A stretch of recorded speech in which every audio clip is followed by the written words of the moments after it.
高考就圆满落幕了。对，结束了。你是参加的艺考是吧？对，艺考就是涵盖的种类很多啊，表演，然后音乐、舞蹈、播音主持，然后我们是参加了绘画设计类的艺考，美术美术类的，对。你也没参加舞蹈。讲起这个艺考，我坦白讲，我还是充满了一些遗憾的。当年我也是对绘画就是存在的一种天赋。小弟，看你的骨骼惊奇，是万中无一的练武奇才，维护世界和平就靠你了。从小就喜欢画画，对吧？但是呢，后来因为你知道我们那个年代啊，你对艺术类的考生还是有种什么样的偏见的，就是你文化课不行，对，你才去学画画，对吧？这个绝对是一种误解。我们能数得过来的这些在历史上留下名的这些艺术大家，他们其实在思想上也是达到了这个人类的一定的高度的。除了数学可能是个 bug。数学是一种无声的东西。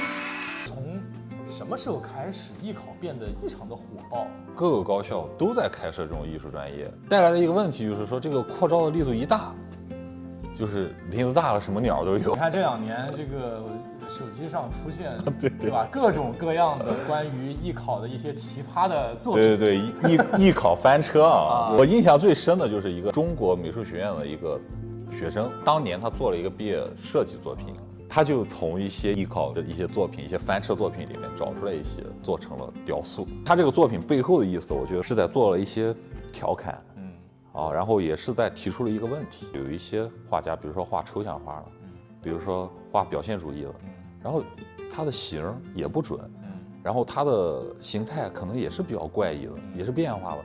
那这2种东西怎么能放到一起来说呢？这个就是不同的这个角度啊，还有就是不同的阶段。你比方说，作为艺考来说，它是需要有一把尺，它需要有一个标准在。你要首先能满足一些标准以后，你才能进入到一个筛选的机制里面。对但是像你说到的，像毕加索，他后期的那些代表作品拿到艺考的标准里面来，肯定也是翻车呀。对，我太难了。以我自己为例啊，我当年这个报考这边的这个悉尼大学艺术学院，其实就是用一个作品集就像我当时选择他们的那个选修课，是一个摄影专业的课，叫 Documentary Photography。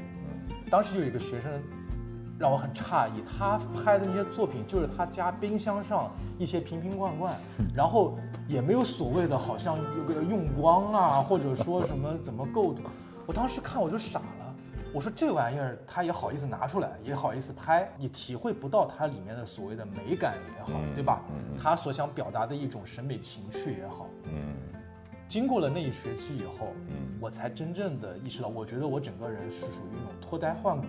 我觉得这个可能就是一种引导式的，对，而且它是真正的是让你去打开你的这种包容度，对吧？什么样的这种审美方式都会存在。我就觉得国外这种艺术教育更加倾向于让你自己有一种原动力去挖掘你自己，去表达你自己，去展示你自己。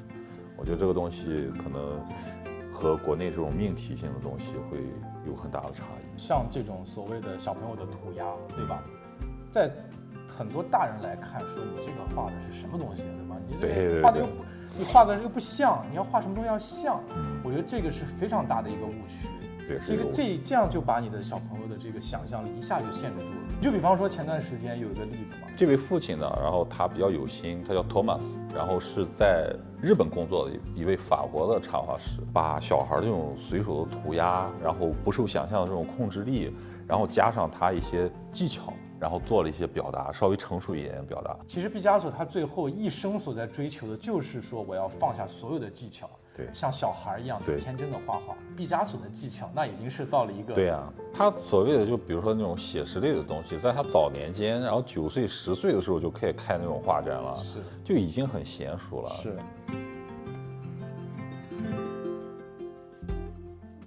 你是央美还是清华？研究生去了央美，我这个身材过那个门还是可以的。